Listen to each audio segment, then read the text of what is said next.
क्या आपने 5G spectrum auction के बारे में सुना है? इसमें लाखों करोड़ दांव पर लगे हुए हैं। आज बात करेंगे इसी के बारे में।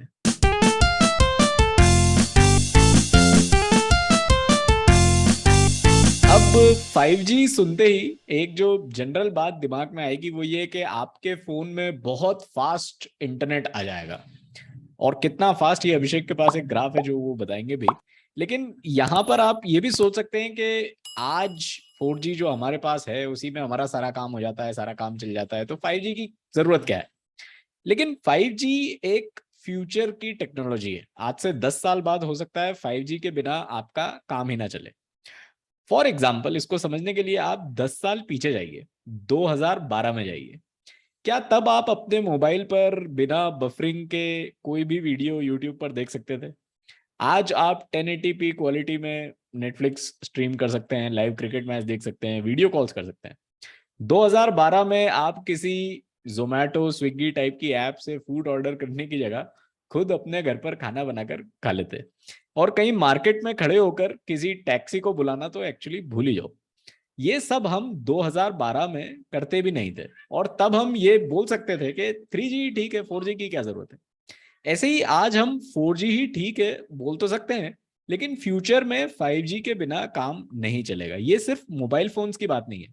स्मार्ट डिवाइसेस जो हर टाइम इंटरनेट से कनेक्टेड रहती हैं, जिन्हें हैवी डेटा ट्रांसमिशन की जरूरत पड़ती है, for example self driving cars. अब सेल्फ ड्राइविंग कार्स को हमेशा ऑनलाइन रहना जरूरी है। इन्हें आसपास की दूसरी सेल्फ ड्राइविंग कार से कम्युनिकेट करना जरूरी है। डेटा भेजना, वापस मंगाना, ये जरूरी है इन कार्स को चलने के लिए। तो इस तरह की टेक्नोलॉजी के लिए हाई स्पीड इंटरनेट की जरूरत पड़ने वाली है। 5G एक गिवन एरिया में, किसी भी एरिया में 4G से 10 टाइम्स ज्यादा डिवाइसेस सपोर्ट कर सकता है। तो डिवाइसेस की बात हो रही, सिर्फ मोबाइल की बात नहीं हो रही। जैसा मैंने बताया, बहुत सारी डिवाइसेस 5G से कनेक्टेड रहने वाली हैं 24 घंटे इन द फ्यूचर। अब यहां तक तो बात सब ठीक है, अच्छा लगता है सुनने में। लेकिन ये ऑक्शनिंग बीच में कहां से आ गई? तो होता यह है कि कोयले की खदानों की तरह आप 5G स्पेक्ट्रम को भी एक लिमिटेड रिसोर्स समझ सकते हैं। एक बॉडी है जिसका नाम है इंटरनेशनल टेलीकम्युनिकेशन यूनियन। इसने पूरे वर्ल्ड को 3 रीजन्स में डिवाइड किया हुआ है। इन 3 रीजन्स में जो कंट्रीज आती हैं वो नेगोशिएट करती हैं फ्रीक्वेंसीज को रिजर्व करने के लिए। और फिर इन कंट्रीज की जो रिजर्व्ड फ्रीक्वेंसीज होती है, उनके उन कंट्रीज के ऑपरेटर्स बिड करते हैं उस रिजर्व्ड फ्रीक्वेंसी के एक पोर्शन के लिए। यहाँ एक कंसेप्ट आयनाइजिंग और नॉन आयनाइजिंग का भी आता है कि कैसे सनलाइट के बाद की जो वेव्स होती हैं, जैसे X rays, gamma rays, cosmic radiation, ये सब हमारे सेल्स के लिए हानिकारक हैं। लेकिन 5G इलेक्ट्रोमैग्नेटिक स्पेक्ट्रम का जो नॉन आयनाइजिंग वाला एरिया होता है उसमें आती हैं, तो ये हानिकारक नहीं है। ये एक अलग डिस्कशन है। ये सब काफी टेक्निकल बातें हो गई। इंडिया के कंटेक्स्ट में 5G के क्या हाल हैं ये बताएंगे अभिषेक। जैसे कि शोएब ने बताया कि आज हम बात करने वाले हैं 5G के बारे में, और उन्होंने हमने इंट्रोडक्शन में ये पूरा जो 5G की जो बेसिक टेक्नोलॉजी है उसके बारे में बताया। उसी के आगे मैं थोड़ा सा और आपको बताना चाहूँगा कि जो स्पीड के लिए शोएब ने बताया कि अलग अलग स्पीड होती है, हायर टाइम्स होती है। तो एक ये ग्राफ है जो कंपैरिजन कर रहा है 5G, LTE, 4G और 3G में और 2G में।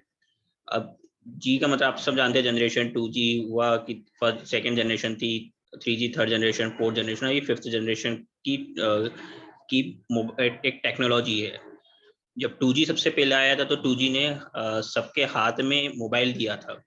उस समय दो तरह के फोन आते थे, आपने सुना होगा। एक आता था GSM CDMA, जिसमें ऑलरेडी एक सिम रहती थी, जिसमें आप सिम चेंज नहीं कर सकते, तो एक सिम वाला फोन आता था। आप जब भी दुकान पे जाते थे पूछा जाता था कि आपको कौन सा फोन चाहिए, CDMA वाला चाहिए, सिम वाला चाहिए। CDMA में भी अधिकतर रिम, आपने सुना होगा रिम, जिसके जो अपने हैंडसेट भी देता था, रिलायंस। तो 2G ने हमारे हाथ में मोबाइल दिया, बेसिक मोबाइल हमारे हाथ में आए। 3G से मोबाइल आया और साथ में इंटरनेट भी हमारे मोबाइल में आया, बट इतनी स्पीड नहीं थी। जैसे शोएब ने एग्जांपल दिए कि अगर आपको फूड ऑर्डर करना है या मार्केट में खड़े होकर टैक्सी बुक करना है तो वो नहीं हम कर पाते थे। जब 4G आया तो 4G ने ये सब ये पॉसिबल की जो हम आज यूज करते हैं, जो हमारे स्मार्टफोन पे हम ये आप वीडियो जो देख रहे हैं, ये भी आप 4G के से देख रहे हैं। अगर आपके पास अभी 3G या 2G होता तो ये बफर हो रहा रहता। पहले आपने देखा होगा यूट्यूब पे जब वीडियो देखते थे तो बफर होते थे, वो बीच बीच में अटकते थे, live streaming real time streaming नहीं होती थी। अब 5G आएगी, 5G के शो में कई एग्जांपल दिए, हाई स्पीड इंटरनेट रहेगा, रियल टाइम डाटा ट्रांसफर होगा बिटवीन द डिवाइसेस।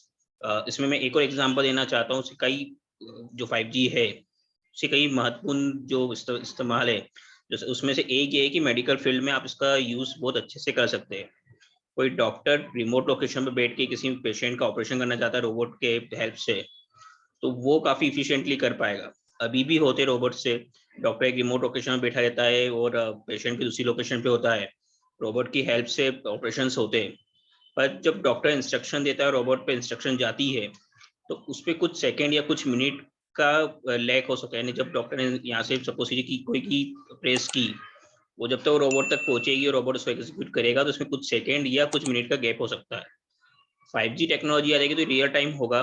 डॉक्टर ने जैसे ही यहाँ पे कुछ की प्रेस किया, कुछ इंस्ट्रक्शन दी, वो रोबोट तुरंत परफॉर्म करेगा। तो उसका एक इम्पोर्टेंट यूज है कि मेडिकल फील्ड में इस तरह से काफी अच्छे से 5G टेक्नोलॉजी का यूज हो सकता है। दूसरा, ये जो नीचे आपको एक ग्राफ दिख रहा है, एक पिक्चर दिख रही है, इसमें बताया डाउनलोडिंग स्पीड कंपेयर की गई है। ये सपोज कीजिए कि आप एक मूवी डाउनलोड करने में लगाते हैं, अगर आपके पास 2G होता तो आपको वो मूवी डाउनलोड करने में 28 दिन लगते, 3G में आप 2 घंटे में, 4G में आप 40 मिनट में। अभी जो है आपको कोई मूवी डाउनलोड करना है, स्टैंडर्ड मूवी आपको 40 मिनट में डाउनलोड करने में आपको लगते हैं। 5G आएगा तो आप ये काम 35 सेकंड में कर सकते हैं। तो ये बता रहा है कि कितनी तेज स्पीड होगी 5G की 4G कंपेरिजन में। इसमें से कुछ लोगों को बहुत और लग सकता है कि 3 दिन लग रहे या 2 दिन लग रहे मूवी डाउनलोड करने में। जब स्टार्टिंग में इंटरनेट आया था, ब्रॉडबैंड आया था, जब मैं और शोएब कॉलेज में थे, हमने देखा है कि हम उस समय अधिकतर हम और हमारे जो साथ वाले जो भी थे, टॉरेंट से मूवी डाउनलोड किया करते थे। तो रात को सोने से पहले हम मूवी डाउनलोड पे लगाते थे और सुबह तक फिर वो मूवी डाउनलोड होती थी। तो ये वो भी था। टॉरेंट की बात ये टॉरेंट की बात हमें कौन कॉल पे करना नहीं चाहिए, ये आजकल इलीगल है। हाँ, आज का इनलीगल है, उस समय टॉरेंट पे बहुत मूवी डाउनलोड होती थी। अब बंद हो गई क्योंकि अब OTT प्लेटफॉर्म भी आ गए हैं, तो आप सब्सक्रिप्शन लेके वो मूवी पे देख सकते हैं उस समय कंटेंट। उस समय यही होता था, टॉरेंट एक ऑप्शन था जो इनलीगल था, बट काफी लोग उसका यूज करते हैं, जो गलत था। बट आप बेटर ऑप्शन है, आप OTT का सब्सक्रिप्शन लीजिए, आपको जो मूवी देखना है, लाइव स्ट्रीमिंग देखना है, वो सब्सक्रिप्शन लेके आप देखिए। अब इंडिया की बात करें, इंडिया के कंटेक्स में कि क्या है ऑप्शन, जैसे कि शोएब ने इंट्रोडक्शन में कहा था कि अलग अलग फ्रिक्वेंसी की बैंड रहती है। हर कंट्री एक अपने लिए फ्रिक्वेंसी की जो एक बैंड रहती है उसको रिजर्व कर रहती है। अब उसमें से कौन किस ऑपरेटर को किस रीजन में कितनी फ्रिक्वेंसी मिलेगी, कितने कितने बैंड पे ऑपरेट करेगी, उसके लिए बिडिंग होती है। अब बिडिंग क्यों होती है? क्योंकि अगर सरकार ने कोई एक फ्रिक्वेंसी रिजर्व की है, तो वो एक गवर्नमेंट ऑफ इंडिया की प्रॉपर्टी है, एक भारत की प्रॉपर्टी है। अगर आपको उस प्रॉपर्टी को यूज करना है तो आपको भारत सरकार को कुछ चार्जेस देना होंगे। तो इसलिए ये ऑप्शंस होते हैं कि कौन प्लेयर कितना बोली लगाएगा, और जो जितनी ज्यादा बोली लगाएगा उसको फ्रिक्वेंसी मिलेगी। अभी अलग अलग रीजन्स में बटे रहते हैं कि हम इस रीजन्स के लिए से, फॉर एग्जांपल कीजिए कि हम सेंट्रल इंडिया के लिए बीट करेगी कोई कंपनी चाहती है हम नॉर्थ इंडिया के लिए बीट करें, या हम पूरे ओवरऑल पूरे इंडिया के लिए बीट करें, और उसमें हम कितनी ज्यादा रेंज चाहते हैं, तो उसके लिए अलग अलग बिडिंग होती है। अब कौन सी कंपनी कितने, इस जो ऑक्शन हो रहा है, जो भी ऑनगोइंग ऑक्शन चल रहा है, तो इसमें अभी 4 प्लेयर हैं, रिलायंस जियो, भारती एयरटेल, वोडाफोन आइडिया और अडानी डाटा नेटवर्क्स। ये 4 कंपनियां बिडिंग कर रही है।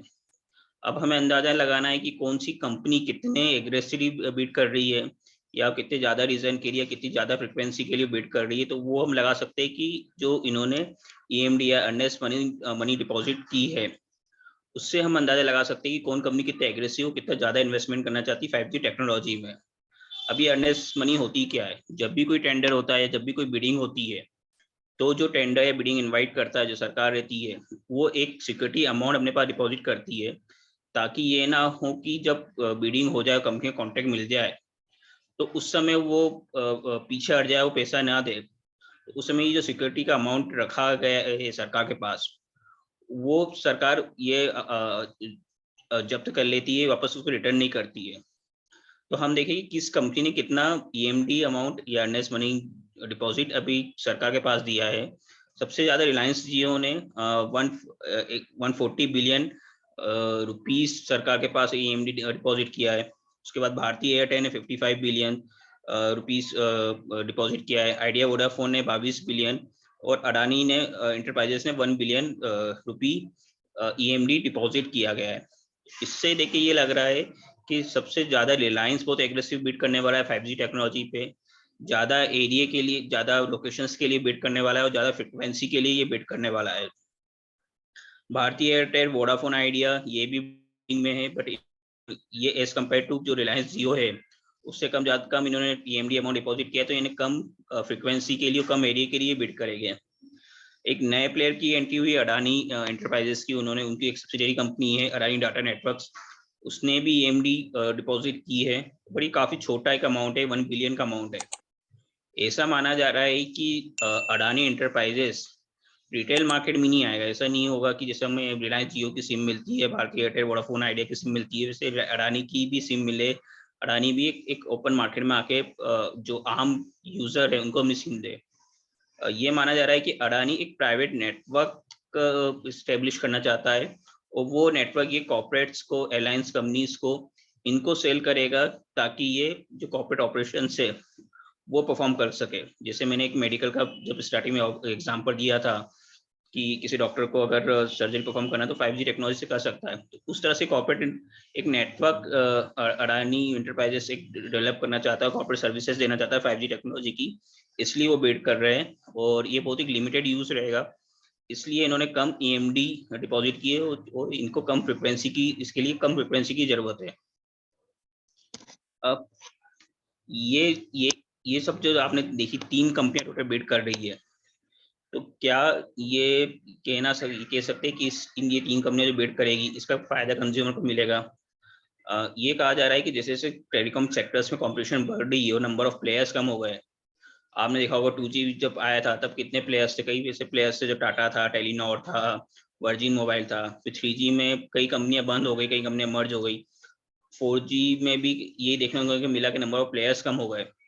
अब 5G जब के लिए जब बिडिंग हो रही है तो केवल 3 ही कंपनियां रेस में, रिलायंस जियो, भारतीय एयरटेल, वोडाफोन आइडिया। तो किसी भी मार्केट में अगर नंबर ऑफ प्लेयर्स या नंबर ऑफ सप्लायर्स या सर्विस प्रोवाइडर्स कम रहते हैं तो उसका नुकसान कस्टमर्स को ही होता है, क्योंकि एक तरह से इनकी मोनोपोली है, कार्टर बना सकते हैं ये, अपने हिसाब से ये रेट डिसाइड कर सकते हैं, कस्टमर को जो बेनिफिट्स मिलना चाहिए प्राइस के मामले में वो नहीं मिलेगा। तो कम प्लेयर्स होने का नुकसान यही है कि कस्टमर्स को नुकसान होगा। अब प्लेयर्स कम क्यों हो रहे हैं कि आपने देखा कि ईएमडी ही इतनी डिपॉजिट, जैसे रिलायंस जियो है, 140 बिलियन रुपए उनको ईएमडी डिपॉजिट करना पड़ा है। अब बिड कहाँ तक जाएगी ये देखना पड़ेगा, अभी बिडिंग प्रोसेस चल रही है, अभी 4 दिन की बिडिंग हो गई है, अभी और बिडिंग बाकी है। तो एक काफी बड़ा एक पैसा इन्वेस्ट करना पड़ रहा है और कई टेलीकॉम कंपनियां ऐसी है कि जो अभी इस कंडीशन में नहीं है कि वो इतना बड़ा अमाउंट इन्वेस्ट कर सके। अभी जो उन्होंने 4G में इन्वेस्ट किया था वही कॉस्ट रिकवर नहीं हो पाई है, 5G के लिए वापस उनको इन्वेस्टमेंट करना पड़ रहा है, तो इस कंडीशन में नहीं है। गवर्नमेंट ने इस ऑप्शन में कई रिलैक्सेशन दिए हैं, उसमें ये भी ऑप्शन दिया है गवर्नमेंट ने कि जो आप टोटल बिडिंग करेंगे वो अमाउंट आपको एक साथ नहीं देना है, अगर आप चाहे तो वो इंस्टॉलमेंट्स में पे कर सकते हैं। वो अगले 5 साल के लिए इंस्टॉलमेंट रहेगी, उसमें आप 5 साल में हर थोड़ा सा एक अमाउंट, आपका जो फिक्स अमाउंट रहेगा वो आप पे कर सकते हैं, ताकि कंपनियों पे ज्यादा भार नहीं आए। उसके बाद भी अभी भी केवल 3 ही कंपनियां मार्केट में हैं। अब देखना होगा कि जब 5G लॉन्च होगा तो किस प्राइस पे होता है, जो कंज्यूमर से, जो कस्टमर से, उनको कितना बेनिफिट मिल पाता है। अब ये सवाल आता है कि 5G लॉन्च का ऑप्शन चल रहा है अभी, तो कब से आपको आपके मोबाइल पे 5G यूज कर सकते हैं, आपको सर्विस मिल सकती है। पहले ये कहा जा रहा था कि 15 अगस्त से 5G इंडिया में लॉन्च हो सकता है, पर ये थोड़ी सी प्रोसेस डिले हो गई, अभी बिडिंग चल रही है, इसके बाद बिडिंग खत्म होगी, उसके बाद जिन जिन कंपनियों को स्पेक्ट्रम्स मिलेंगे वो टेस्टिंग करेगी और उसके बाद फिर कमर्शियल सर्विसेज चालू होगी। जो फर्स्ट राउंड है उनमें ये जो आपके स्क्रीन पे 13 सिटीज दिख रही है, इन 13 सिटी में 5G सर्विसेज सबसे पहले स्टार्ट होगी। ये सिटी से मुंबई, बेंगलुरु, दिल्ली, गुरुग्राम, कोलकाता, लखनऊ, पुणे, चेन्नई, गांधीनगर, हैदराबाद, जामनगर, चंडीगढ़ और अहमदाबाद, इन 13 शहरों के लोगों को सबसे पहले 5G की सर्विसेज मिलेगी। उसके बाद धीरे धीरे ये पूरे इंडिया में धीरे धीरे एक्सपांड होगा। बट इसमें अभी कुछ महीने का टाइम लग सकता है, कि जैसे मैंने कहा कि अभी तो बिडिंग चल रही है, उसके बाद स्पेक्ट्रम्स कंपनीज को अलॉट हो गए, फिर इन स्पेक्ट्रम्स में कंपनी टेस्टिंग करेगी, फिर अपनी कमर्शियल सर्विसेज वो आगे लॉन्च करेगी। जो 13 सिटीज की अभिषेक ने बात की, वहीं पे मैं एक बात और ये ऐड करना चाहता हूँ कि 5G एज ए टेक्नोलॉजी जो रन करता है उसके लिए वो थोड़ा रिसोर्स इंटेंसिव होता है। जिस तरह हमें 4G के टावर एक नेबरहुड में या एक एरिया में, एक कॉलोनी में 2 या 3 आपको 4G के अपने टेलीफोन टावर दिख जाएंगे जो उस एरिया को कवर करते हैं। लेकिन 5G में एक स्मॉल सेल टावर्स लगते हैं, जो कि आप समझ सकते हैं कि हमारे घर में जैसे राउटर होता है उसको 10 टाइम्स 15 टाइम्स आप बड़ा एरिया कवर करने का वो एक स्मॉल सेल टावर होता है। और ये जगह जगह ये स्मॉल सेल टावर्स लगाने पड़ेंगे। तो आप ये समझिए कि इस तरह के राउटर्स, स्मॉल सेल वाले, ये राउटर एग्जैक्टली नहीं है लेकिन ये एक स्मॉल सेल साइट है जो जगह जगह आपको बनाना पड़ेगी, और बहुत सारी स्मॉल सेल साइट्स एक पूरे शहर को कवर करेंगी, तब कहीं जाके उस पूरे शहर में 5G आएगा। स्प्रिंट एक यूएस के, जैसे हमारे यहाँ एयरटेल है, इसी तरह एक स्प्रिंट कंपनी है यूएस की, और उन्होंने कहा भी था कि जरूरी नहीं है कि पूरे यूएस के हर कोने में आपको 5G मिल पाए इवन इन द फ्यूचर। तो ये कुछ 5G से रिलेटेड बातें हैं। हो सकता है आगे जाके टेक्नोलॉजी ऐसी चेंज हो जाए कि आपको स्मॉल सेल्स की जरूरत ना पड़े, लेकिन अभी फिलहाल जहां रोल आउट यूएस में हुए हैं जो कुछ सिटीज में, वहां पर स्मॉल सेल्स ही यूज किए जा रहे हैं। तो इस बार के कॉन कॉल में इतना ही। अगली बार फिर मिलेंगे, तब तक के लिए टेक केयर।